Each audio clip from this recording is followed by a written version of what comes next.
1337. Turn up the volume. The People's Radio, Nevsky. This is the People's Radio News for the week ending the 25th of September 2951. Our top story this week comes from the Stanton system, where reports just in tell of a blockade carried out by the grim hex-based faction known as Nine Tails. With all of the system's security recently focused on the incursion by Zenithret, the Nine Tails appear to have taken advantage of the distraction by taking over a rest and relax station near Crusader. For more on this breaking story, we cross to our Stanton system correspondent Emma Gatewood, who appears to have located one of the Nine Tails for an interview.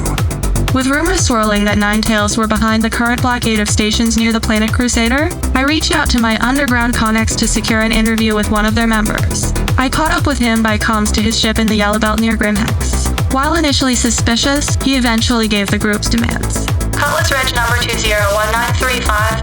Can we speak? Who the hell are you? You can right off. Sorry I couldn't copy. I was told I might be able to interview you about the blockade. What's your name? I'm not giving my real name.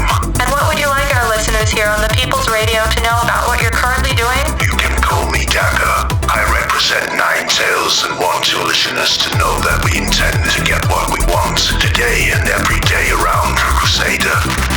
We are not pushovers like the Justice, nor are we here with grandiose plans of taking over the Empire like Zenithret. We just want your stuff. Food.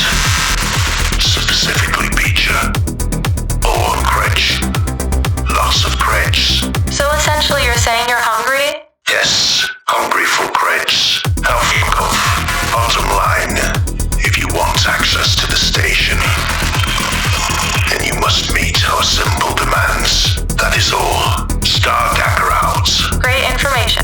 All right, Levski, back to you. Great interview, Emma. In other news, Argo Astronautics MPUV has won this year's Ship Showdown. The final votes of most loved ships and vehicles in the verse have now been counted, with Argo coming out on top. The upset win by what was considered an underdog has apparently upset many in the upper 1% who usually determine the winning ship, which is often beyond the means of most of the Empire's citizens. Instead, mass voting by regular citizens whose daily contact with MPUVs on the job or as personal point-to-point planetary transport is thought to have pushed the vote totals in favor of the champion. For once, the voices have been heard of people whose modest lives do not include exploring the galaxy in a Karak or bounty hunting in a number of well-armed ships. Proof once again of the power of the people. And with that, I'm Austin Novamir. Fly safely and have a great week.